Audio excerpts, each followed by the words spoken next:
Welcome, good morning, good evening, depending on where you are in the world. Welcome to our very exciting webinar today, Living on the Edge, delivering dynamic content faster. I'm Jamie Boland, Director of Product Marketing here at Uniform, coming at you live from Berlin. And if you ask most marketers like me, before I joined Uniform, they say about what the edge means to them. They'd probably say something about enjoying U2's guitar riffs. However, since joining Uniform, I've learned a huge amount about how important the edge is to delivering amazing, lightning fast digital experiences that customers love and keep them coming back and buying, which is always nice. To run through our agenda today, so you can be prepared for what we're going to talk about. We are going to go through edge rendering and how we got here, and the challenges of edge-based delivery in a composable stack, which is a huge area for a lot of the most forward-facing companies in the world right now. We're not just going to talk about it.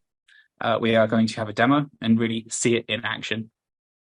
And then we're going to have some cool announcements that you'll enjoy. And then I will return for the Q&A. So you have a chance to really grill Alex and Malta. They want your toughest question. They've asked me to really specify that. Before I hand over to the experts, I will just introduce Uniform.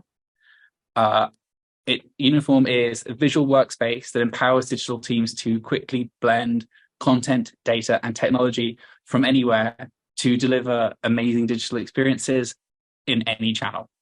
And ideally, if they want to do it the fastest way possible, they do it on the edge. We've been named Gartner Cool Vendor in 2022, been cited by lots of different industry experts, industry awards panels as showing that we're doing some exciting things. But it's time for me to hand over to the real experts that you've come to hear from, not just my rubbish jokes. So we'll do alphabetically. I will hand you over to Alex Schieber, who is the Chief Technology Officer and Chief T-shirt Officer at Uniform. Take it away, Alex. Thank you so much, Jamie. Hi, everybody. Alex Schieber, co-founder, CTO of Uniform, is here. I'm going to do a quick intro and hand it over to Malte in a second. So I'm coming to this webinar with some demos for the second portion, and I'm also, like many of you, probably still learning the differences between server-side rendering, client-side rendering, static-side generation, and edge-side rendering, re-rendering, and all things edge. So that's why I'm excited that Malte joined us today and can help demystify what is edge, and especially since Vercel invested quite a bit in this area recently. Hopefully this will be educational. We'll take you on a journey of and help you understand what is possible these days, and the cutting edge, pun intended, capabilities that are available at your fingertips now. And we'll try to make it real, and not just theory, but also show you how real it is. So with that in mind, I'll hand it over to Malte to introduce himself and tell us a little bit about Edge and Vercel's journey, and how you see this evolution of where we render web applications and websites these days. Malte, take it away. Thanks for the intro, Alex. Yeah, again, my name is Malte. I'm the CTO for Vercel, as already introduced. I've been here for 15 months. It's been quite the ride. I was at Google before for almost 12 years. I did a bunch of things there, but like relevant for today, I was one of the creators of Core Web Vitals, which you might have heard about all. Like I personally created the largest contentful page metric and the cumulative layout shift metrics. The latter one, very important for the topic of personalization, obviously. They eventually also let me run half the search engine, which was a good way to get out of Google. Super excited to be here now at Vercel. And if we can go to the next slide, kind of give a bit of an intro of what we do. The way we talk about Vercel today is as the front-end cloud. Obviously, there's lots of cloud providers out there. There's AWS, GCP, Azure, etc. But they were basically thinking themselves as these primitives providers, and these primitives were made for building backend applications. They're not primitives that are really suited for the front end. And so that's where we come in and building, the things that actually help you be successful on the web. You also might know of us as the makers of Next.js, which is the most popular framework for building web applications, especially in the React space. Always happy to answer questions about that one. And I think one of the things that we really care about is the streamlined workflow for building web applications. That both impacts the developers out there and they love it. But what we do more and more now is to think about the role of the non-engineers in the web development space. A really important feature we've launched in that space is our commenting product. You can imagine that as something like Figma comments or Google Docs, where you go on a preview of your website and you can, give feedback, etc. And then there is other stuff that, I don't want to foreshadow too much, what we'll learn about today, that's super relevant as well, again, for the technical stakeholders. We do care a lot about strong defaults, so kind of putting you on the path to success, rather than having to make everything up on the go, in particular with respect to performance. Obviously, with my background on core web vitals, that's also super helpful. And then the final point, we won't talk about it that much today, but front-end security is also very important, as with everything out there being quite dangerous. Cool. So much for the intro. If you want to go to the next slide, talking about a little bit about what the edge is. So I think one key insight is that the speed of light is both the fastest thing you could be, but actually not all that fast, right? If you do the math, of the circumference of the Earth, especially if you have to go up to space for satellites, etc., then it actually takes light quite a bit to just go around the entire Earth. And then there's additional slowdowns from like the physical transmission that adds up as you go further and further from fiber cable to the next fiber cable, etc. And so for that reason, it's actually pretty slow if you have a random user somewhere, right? And then communicating with data center on the other side of the world. The rule of thumb that I kind of have in my head is that a single round trip, so going from the user to a data center that's somewhat far removed, takes about 150 milliseconds. Now, 150 milliseconds, that is about 3 times the unit that a human can perceive, right? Having that once it's kind of okay, right? That's still perceived as pretty fast, but the problem is that the way applications are actually architected, this can actually add up, right? So you don't have 150 milliseconds, maybe you have 300, you have 450, 600, 1,200 milliseconds, right? So this is really problematic and really impacts user experience in a fashion that isn't is actually really, really perceptible. Cool. So that's the edge. The edge is basically this user that's somewhere on the planet and having infrastructure that can deliver to this user directly from where they are, as opposed to going back to data center somewhere else on the planet. There's a second concept that's important for us today, which is edge compute. So if you have a website, you need to render it for the user, right? And you can do that statically. That's kind of the old way of doing it. But if it's static, it can't be personalized, or it cannot be personalized in a good way, right? So that's why we want to render on the edge. And for that, we use edge compute. Now, the original kind of way of rendering web pages was either kind of expensive and also often kind of slow to start up. If we distribute our compute around the planet, we can't really afford paying for servers in all these places, right? So we have to go into a model that's serverless, where we don't directly control these computers. But then we really need fast cold start times, because again, we have so many locations out there. We can't have everything already started. We need to start it as user traffic comes in. So we need really fast cold start times. But of course, again, in the end, it comes down to also being close to the user, so that we can respond right away. Kind of going to the next slide. I just want to again visualize. So Malte, is it fair to say that is sort of we can think about edge compute in a sense of tiny web servers in like paradigm of prior decade, tiny efficient web servers that run around the globe instead of being just static file folders distributed around the world? I'm thinking like how to map it out to like existing mental model, right? Is edge becoming the new like programming layer that you actually deploy custom code logic and all this stuff these days? And do you see this kind of evolving further to be more powerful, or there is sort of a limit to what you can do there? Yeah, I think that, I mean, this paradigm that you, or like this metaphor you use of, like, you know, lots of small web servers distributed globally, it's not a bad one, right? And indeed, it's the place where you produce content in a dynamic, personalized fashion.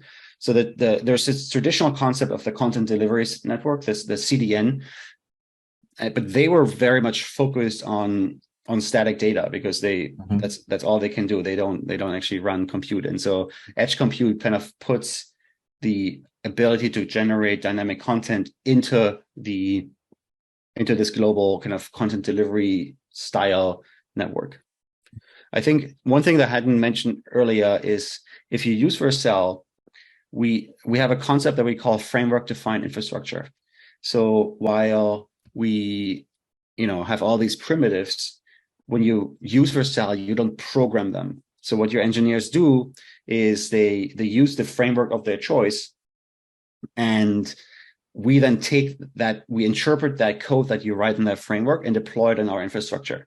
So while there might be the tiny web servers around the planet, you don't actually have to directly program them or directly even interact with them in any particular way. It's kind of magically done based on the code that the engineers write. That's very important, and it scales elastically the way CDNs traditionally scale, right? So you kind of you have that concern also alleviated by using more an edge compute layer. Right. Really exciting. So this is like absolutely zero scaling limits. It can absolutely scale to infinity, and that comes at a pretty very competitive price point as well. So it's a really nice combination. Yep. Cool. You. Oh, it even looks like the slide has a little animation. I think you can go one further. I just want to once again kind of show this example of how apps are traditionally kind of built, right? So there's this important point on the planet called Virginia. And it's also what IDA1 is, or US East 1, which is the default data center of AWS, right? And so the vast majority of apps out there are based in US East 1, and especially on the database side, this is very common. And even if it's not in Virginia, if you have it in Frankfurt or in Singapore or wherever else, it's very common to have data only in this one place, but the user might be somewhere else, right? And now we're talking these long round trip across the planet. And so one of the key challenges is to avoid this, right? So we want to be able to deliver the content that the user needs in a dynamic way from as close to where they are. And that's kind of where we come to the next topic of edge compute and composability. So once again, I think one of the key reasons also what we're talking about here today is that this enables real-time personalization. I mentioned before how like people have kind of hacked this in the past. So like it's really common that you say you have a static page and then I'm running some JavaScript on the client that does some dynamic computation. Now there's two downsides of that. A, it's slow because you now have to like render on the client and then, oh my God, I need to get some personalization. So I'm going back to the backend, right? Maybe that backend is on the other side of the planet, so it takes a long time. And then I finally come back to the client and then I change the page I already rendered. Even worse, if I just rendered blank until this time, but let's say I rendered something. Now it comes back and it says, well, you have to personalize it. And now the page kind of jumps around. That is what we call layout shift, and what one of the core vitals technique metric called cumulative layout shift measures. And so you don't want to do it that way, right? It's really inefficient. It's very slow, and it's bad for users. So with edge compute, you can get real-time personalization in a way that's gives you good core vitals and good user experience. Now, one key insight of this notion that we call dynamic at the speed of static is that while you want to do personalization, that means that some of the data on the page kind of is user specific. It doesn't mean that all of the data needs to be fetched dynamically. So a common example is, let's say, a product detail page. There's product description, product images, product name, and the availability. So product description and name, that's cacheable data, right? Like it changes relatively rarely, and we can kind of know when we change it, while availability is something we want in real time. So Vercel has a global data cache that in a way that's very similar to a CDN makes the data that's needed for rendering available globally so that you can fetch it without going back to Virginia, right? So that's kind of the core idea. And that also provides a layer to kind of do this composition of backend services in a way that's agnostic to those backends, but also agnostic in the way that all of them are exactly the same speed because they're delivered from the single data cache. And I think that's actually a good jumping up form of to hand it back to Alex, talking about how that composition actually happens.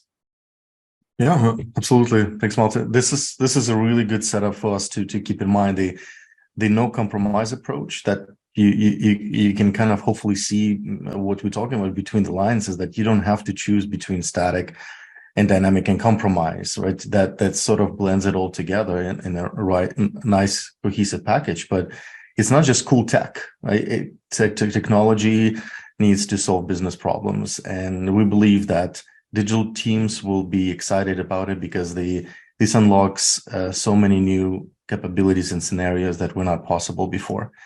And I know it sounds sensational, but it is. Once you get to work with this technology, you kind of don't look back. There is 3 key things that it unlocks. Think about it as the fastest ability to almost stream dynamic content using powerful latest front-end technologies, React Server Components, Next.js App Router, which we'll be showcasing. This is what unlocks this true edge-side personalization, that you have dynamic contextualized content served for individual visitor, and you don't compromise on scale, you don't need servers, and you don't compromise on front-end, on core web vitals and front-end performance. And also you really avoid that conflict between modern front-end tools that are using hydration process and JavaScript-based personalization. You don't have that fight for the DOM anymore. So that process is very nicely integrated as a first-class capability. There's also folks that embraced static site generation or Jamstack. They don't have to wait for pages to be pre-baked anymore because you render content dynamically, and you can save and publish and instantly have your page go live, but it will perform as close to static as possible. And this is really, really cool. So this is kind of keep these capabilities in mind, what you can do with your architecture. And as we're talking about composable, there's some wrenches being thrown at it. So composable architectures assume that your web experiences are powered with a ton of content sources. Like in this example, you could have a page powered by multiple CMS, a commerce catalog API, search, and maybe some custom API that you built in-house for, ratings, reviews, etc. Imagine 5-6 different content sources, and you really don't want to be the victim of the slowest API and have your page rendering being blocked by that.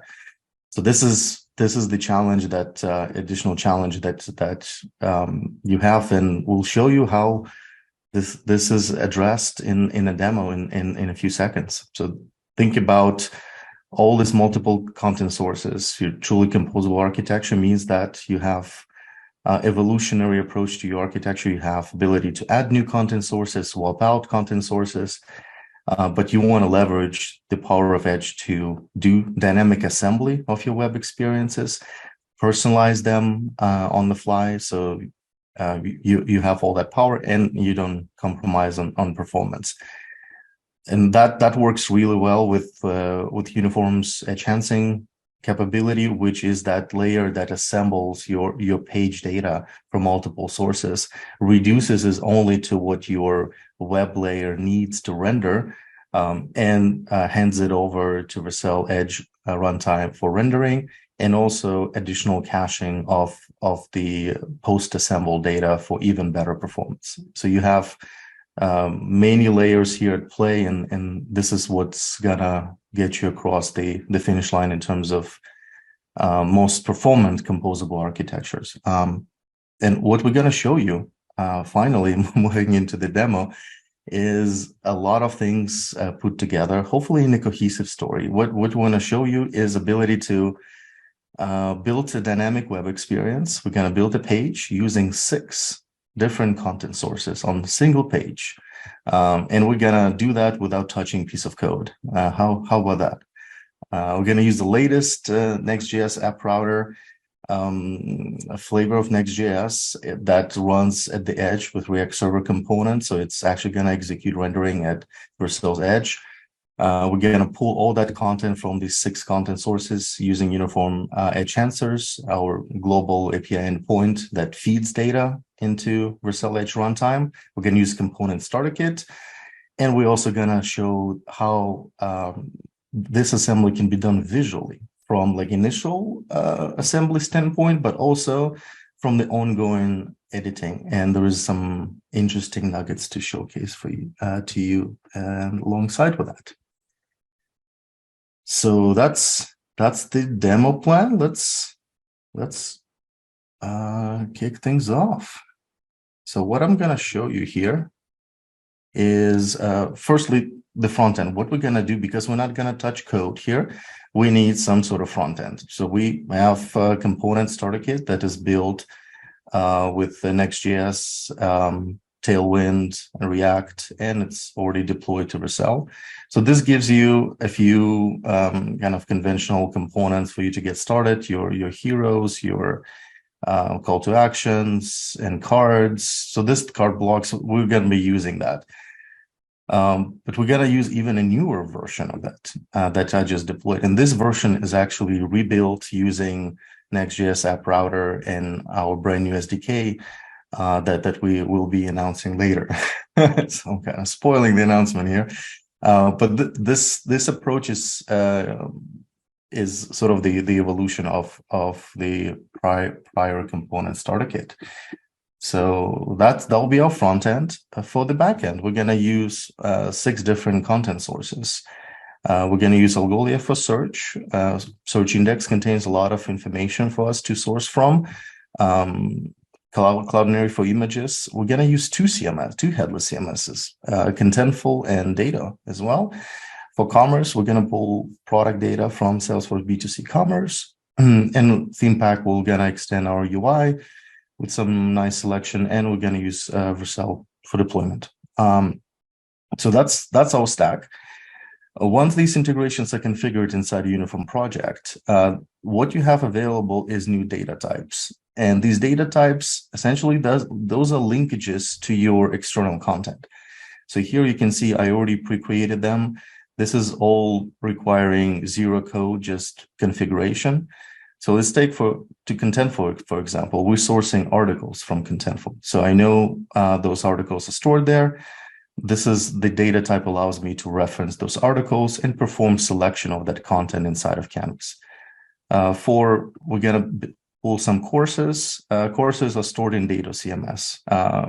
It's very common. The larger the organization, the likelihood of having 2 CMSs in the stack. So I want to make sure that you also can see this in action. For products, we're using Salesforce B2C Commerce, and we can pull products from product catalog by querying it, or by pulling product recommendations from Einstein as well. And in Algolia, I actually went and indexed our own blog posts from our own website, and that's what we're going to add to the mix. So that's our data set. Let's go ahead and build a new page. In this case, I'm going to navigate to our project map, and I'm going to kick off a new page construction, and I'm going to call it live stream.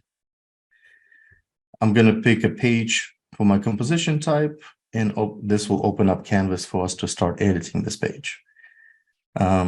The preview is already wired up using our component starter kit that is deployed to Vercel, and this is what we're showing in this area.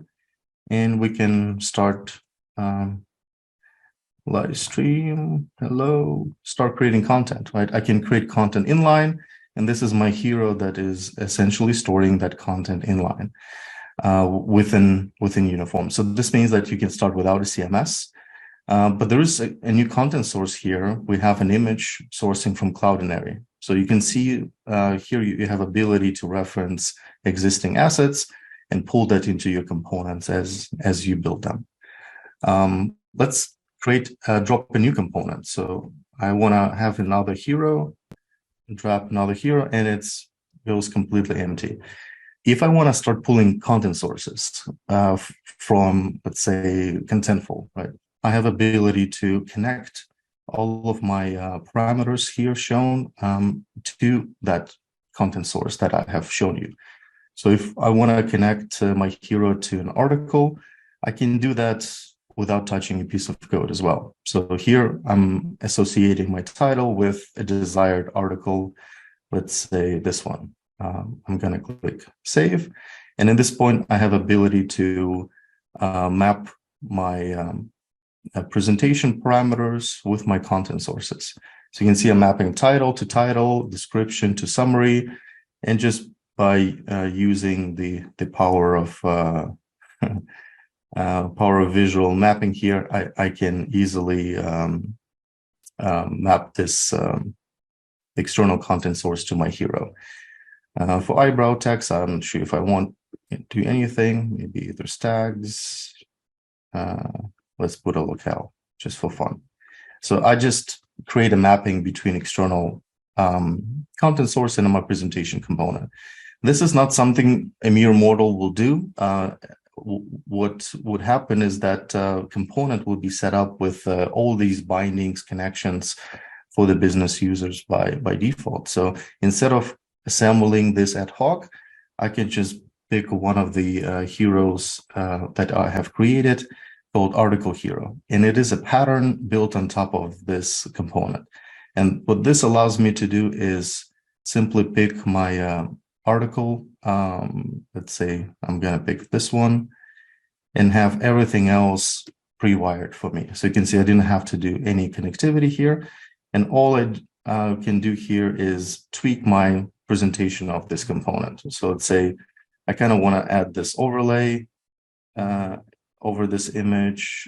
Maybe I want to adjust my image fit as well.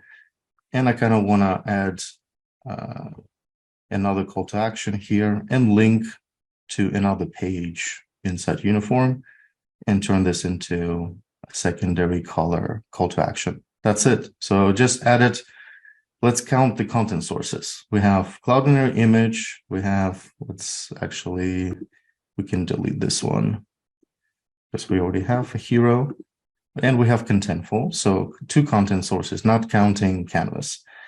I have another component here I want to add for my courses. And I already configured, this is a feature callout component, configured a pattern for it. That is using data CMS instead of Contentful, just to show you diversity of CMS. And you can see here the icon indicator highlights that this is actually external content from another content source. And if you want to pick one of the courses, let's say on introducing Vercel Edge Runtime course, all the mapping is already set up for me. I pulled an image, in this case, from data, content, title, and text, and I have these bullets that I can adjust, and it augments my my content model that comes out from a CMS. And if I need to add more presentational channel specific stuff, I can add that in Canvas. I don't have to pollute my underlying content model. So that's source number 3. Let's keep going. I'm going to save it because I'm paranoid and I want to make sure I save my stuff. Another thing I want to do, there is what other sources we have. Let's say product data.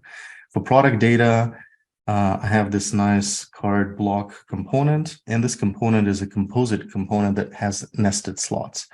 So let's say I want to showcase my favorite products, and each product will get a card. And this card is a special component that displays title, description, image. But what I want to do is, because I have an array set of products, I want to make sure I build a repeated kind of set of multiple cards for each product to highlight. And for that, I need a special components. Instead of card, I need to add a loop. And loop is that repeater component that allows us to source content from a list, an array. In this case, I can add that in, configure it, and pick Salesforce B2C products from here. And it'll say I want to get maybe coffee makers, I want to get espresso, coffee makers, and I want to get the 3. That's okay. Maybe most popular. So this will update this set of products, and now I have my loop connected to my array of 3 products. Once it's done, I have ability to drop inside of a loop, drop my card. And you can see now automatically I have 3 cards placed because I have 3 items in that array. And I can now connect it visually. And let's say for title, I want to use product name. For description, I want to use short description. For the image, I think I have an array of images, and I know the first image is the one I want to use. Boom, done. We have the badges. For the badge, maybe want to do a brand and make it this way. It's sort of okay looking. There's also different display variants I can configure, but you get the idea. Now I just built a repeated list component using my array data, and kind of did this in front of you and kind of did it ad hoc. If I wanted to do this a little bit more as a template, I also have my another card block pattern that is connected to another content source. So this is kind of shows you how you can repurpose the same component, but with different content. And you can see here, this pattern, this is exactly the same component, but it's linked to Algolia as a content source. So this is what, source number 5, I think. We're making good progress here. So I'm going to call it cool articles. And these articles are sourced from Algolia search index. And if I want to reconfigure this, I can change this pattern data if I wanted to. There's also different display variants. So if I want to change this to maybe a carousel instead of a list, I can do that as well. And tweak presentational content as I want. So for this one, maybe I want to use different badge. Yeah, how about that? So that's source number 5, if I'm counting correctly. But I think we can do more. What if you have a content source that you don't have integration with, official uniform integration with? That's not a problem. So I found this cool service that's called Random Coffee for all the coffee drinkers out there. It's pretty cool API. It's really simple. Just gives you a picture of a coffee. So as you refresh it, you can see you get a unique picture of the coffee. So what if you have external HTTP API, REST API available? Can you bring that into my page, into my component without touching a piece of code? Right? The answer is yes. So let's add another data source type that is called HTTP request. And this one, I'm going to copy my base URL, and I'm just going to leave it at that. I can pass query parameters, HTTP headers. I can do whatever I want if I have multiple paths available. I can register them. In this case, I don't. This is kind of a single path kind of endpoint. There's no variables to pass, super simple. Let me test this real quick. Save data type. I need to save it. I'm gonna call it coffee of the day. Save and test. There is no input, so you can provide input. So if your API accepts, query string parameters or other things, you can. In this case, this is really simple, no input parameters, and here's my data. So I just tested the connectivity, and this means that I can now bring that into my my page. So let's go ahead and do that. I'm gonna add. Thankfully, we have a component called image. It's a generic component. Want to reuse that. And here I'm going to link to, guess what? A new data resource I'm going to create from my new data type. I'm going to call it coffee.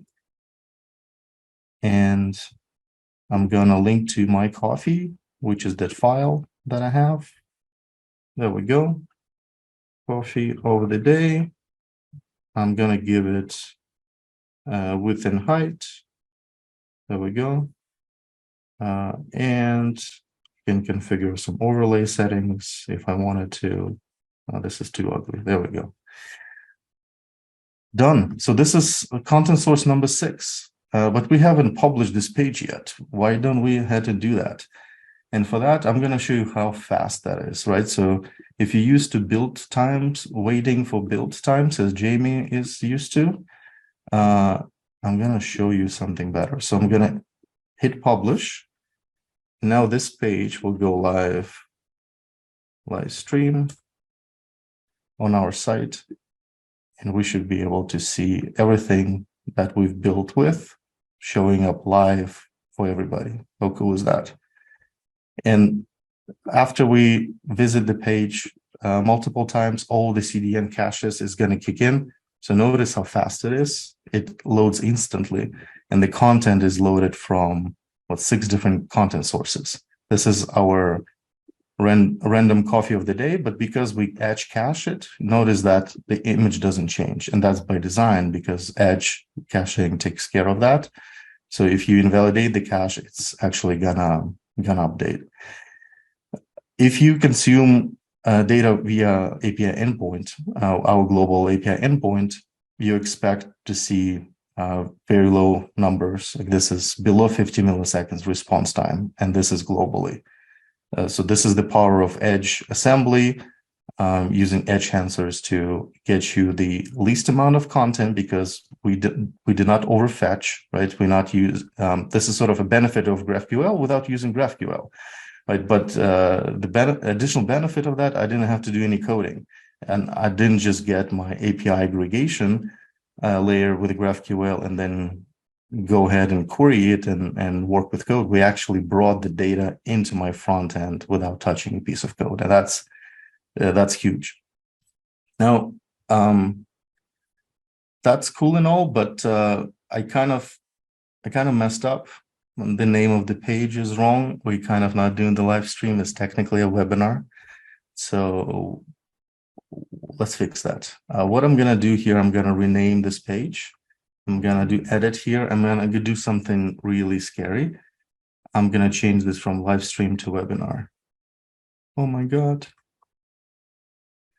Typically, this means all your links will be broken, your SEO will tank, stuff like that, but you have ability to create redirect inline.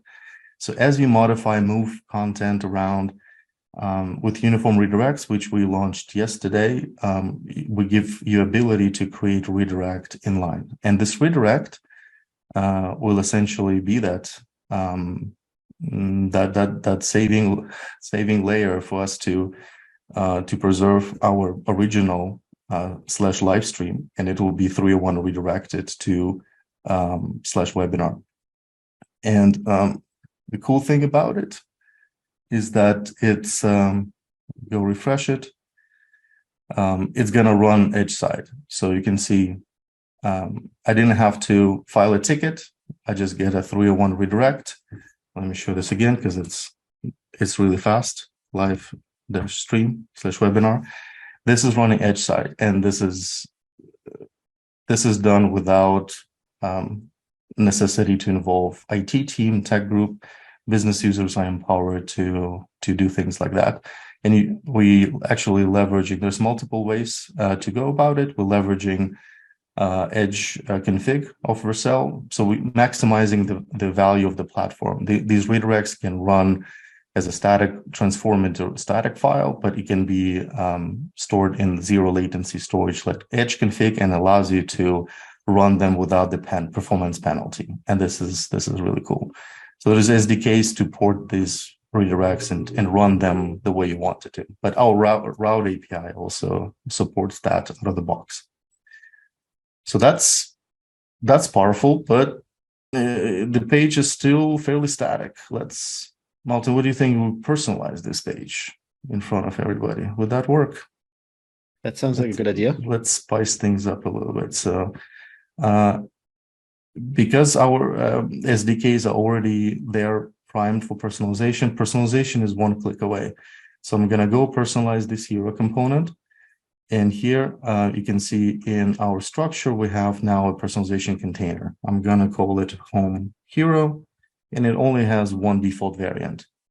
I'm going to add another hero here. Let me just duplicate existing one. And this one will be targeted to folks visiting us with a webinar UTM string. So if we have UTM source webinar, we want to show something else here. So let me just modify some content here. How cool is this webinar? Is your mind blown or what? And for the image, let's put something spicier for the image itself. I'm gonna pick another image from our Cloudinary. Let's pick,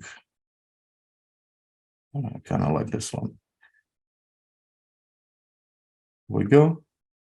It's a huge image, but through Next.js image is actually gonna be adapted through responsive images technique. And you can see now we have personalization in place. Let me maybe add some opacity on it. There we go. That's better. And let's add another hero. Hero will be targeting to folks that are coming from Hipster Town. And Hipster Town is a geo-based signal based on San Francisco and New York. So that's kind of how I set it up. And for those folks, maybe we can do something else. All right, are we still broadcasting? I just got a message about recording. We should be. Okay. It was recording before. Maybe it was just a little connection hiccup. Okay, cool. All right, so this now, folks visiting from San Francisco, and I'll double check the location. We'll see this display variant, different content. And let me go ahead and publish it. Let me confirm how the signal is configured because I forgot. So our Hipster Town. So we're actually using Vercel geo data that is available to us at Edge for free. It's there. It's on a HTTP request. So that's what we pick up and see. It's Portland and San Francisco and the whole California. That's how it's set up. So that's the condition for the signal to fire. And it can be based on any set of quirks, your CDP data. This, because we installed Vercel integration, we have city, region, and country code data available. That's what we can target the signal for. And if we did everything right, I should be able to, because I'm coming from San Francisco, I should be able to see the Hipster Town version variant of this component. Did I publish? Yes, I did publish. So let me go refresh this.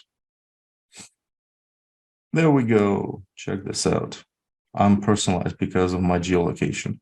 If you visit this yourself, you probably, unless you're visiting from California, San Francisco, for you, I've configured this UTM source link. So you can go to this location /webinar, UTM source webinar, and you should be able to see this variant as well. I'm not seeing it because the first variant wins, but if I reorganize and have this variant show up first, I should be able to see this instead now.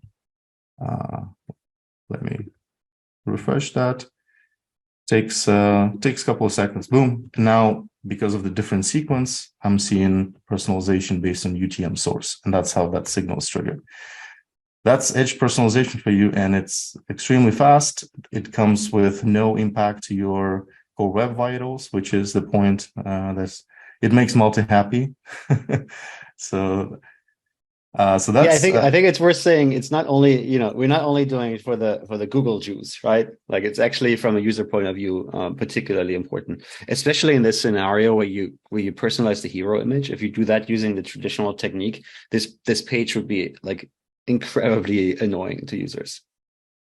Exactly. And another cool thing about it is that this happens without JavaScript. I just disable JavaScript in the browser just to prove there is no hydration time magic swap happens.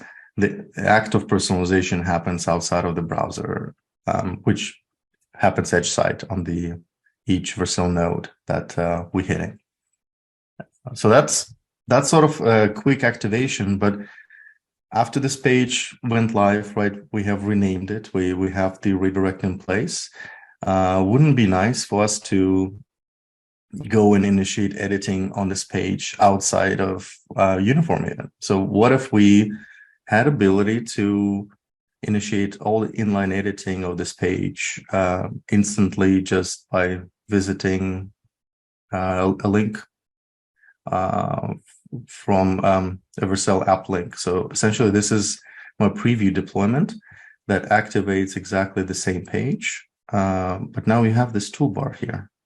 This handy toolbar has a nice edit option. And this is Vercel visual editing in action. So if we activate that, you can see now all of the editable areas, they come alive. And I can inspect which portion of my web experience is editable.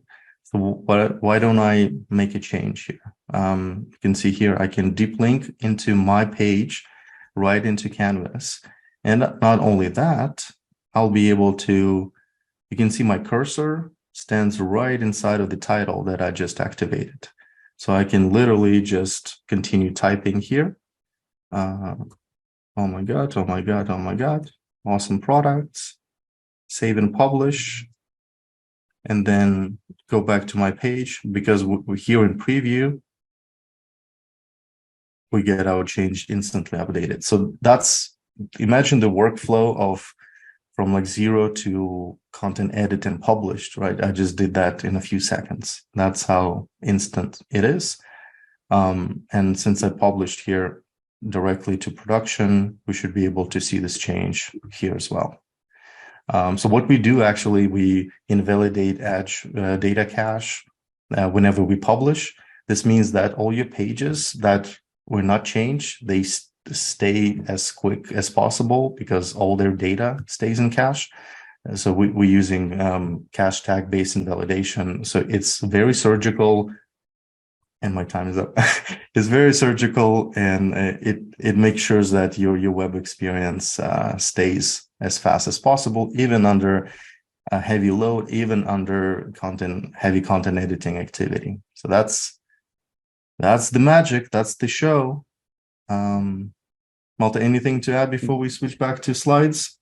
So yeah, just a couple things on the latter point. Like I just want to mention, like if you're actively working on your Vercel side and you redeploy, that cache also survives between those deployments, right? So like you never really kind of get in the situation where your sites kind of starts from scratch and your builds are dramatically faster because you don't have to rebuild all these pages on every time you publish. And yeah, I think I just want to give my own experience on the topic of visual editing, right? Like this solves a very specific problem, which I think is very common, which is I'm on my side, and I see a typo, or say like, I see something I want to change. And so in the traditional workflow now, I have to say, okay, I have to go to my CMS. I have to go find where in my CMS that content is managed. and then do it, right? And I mean, maybe that only takes me 15 seconds, 30 seconds, but it might actually be longer. And even that like distinction is actually quite meaningful. So I'm personally using this like on a very regular basis on Vercel's own website, and it's proven to be super powerful. Especially, there is so much anxiety that authors have in terms of where's my content, especially in the headless context, because there's not always clear where's this content coming from. And in composable context, right, this content may be coming from multiple systems. Where do you go? How do you actually fast track that time to edit? This is just a game changer. So with that in mind, a couple of announcements. So we showed Vercel visual editing integration is now supported with Uniform Canvas, and good news, you don't have to do anything in terms of code. So if you deploy to Vercel, you get your preview deployment, it will magically work. So that's that's time to activation. And also we have released a public preview of our revamped SDK for Next.js using App Router React Server components. So everything that I showed you just now, we have tutorial, we have packages out, so you can try it out. And yeah, that's with that in mind, we have a couple minutes, 5 minutes for Q&A. Hello. I've come back to be the master of ceremonies for the Q&A. Someone has set up a small playground outside the window here. So if you hear some children shouting, that's why. The under sixes of Berlin just really love edge-side rendering. Our first question, if any attendees have any questions, please feel free to add them in the Q&A section. My little birds have been sending me some in private, so I'll start with those. First question is, what kind of websites are best suited to being delivered through edge-side rendering? Maybe Malta, if you could give us your thoughts first, please. Yeah, absolutely. So the absolute sweet spot is if you have some form of personalization, right? Because if it's really truly just a static site, you can pre-generate things and distribute them in a more traditional way. But I think the personalization in the broadest sense is what determines that rendering on the edge is the way to go. And when I say personalization, it can be stuff like what Alex was showing today, right? Where you personalize based on some environmental factor. It might also be like an e-commerce site and you want to just add the shopping cart count, right? Like that in this like abstract sense, it's already personalization. Another good example is A/B testing, right? So in the world where you statically generate, A/B testing can be very, very painful, especially if you have more than one A/B test and things kind of permute out in like many variants. Whereas with edge-side rendering, A/B tests just become these if statements, right? Because they, everything's evaluated at runtime, making it super, super easy to do A/B testing in a way that otherwise is quite awkward. Yeah, I definitely agree with that. We've seen solutions that pre-render every possible permutation of a page, and it just doesn't scale, right? It doesn't go beyond a couple of variants. So this gives you unlimited variants. You want to go 100 variants on of a hero? You that nuts? Sure, you can do that. I would add to it as well that any high content volume site will probably be really good here as well, because here you don't have to you don't deal with build time generation of a lot of pages. It makes it, there are other solutions definitely, but this makes it easier to approach high volume sites. So commerce experiences, right, where you want to combine context, make them contextual, but also fast, and you have thousands and hundreds of thousands of pages sometimes. There were creative solutions from the past do not needed anymore. And also there's a point, we talked about front-end performance. Because of React Server components, majority of that action happens server-side, so you can actually end up with far less front-end JavaScript on your site, and this is great to keep things fast. As we know, performance is a constantly moving goalpost. This approach will get you in a better foundation. So once you add like a new library, a lot of that stuff can happen server side, doesn't have to translate into client side JavaScript. I'm excited about that as well. Thank you. And another question you have is, what additional skills does my development team need to acquire or learn to get started with this? Alex, could you kick us off this time, please? Well, this new way of building Next.js apps, I think it sort of connects with folks that you used to use even things like ASP.NET. It's a little bit more familiar paradigm even.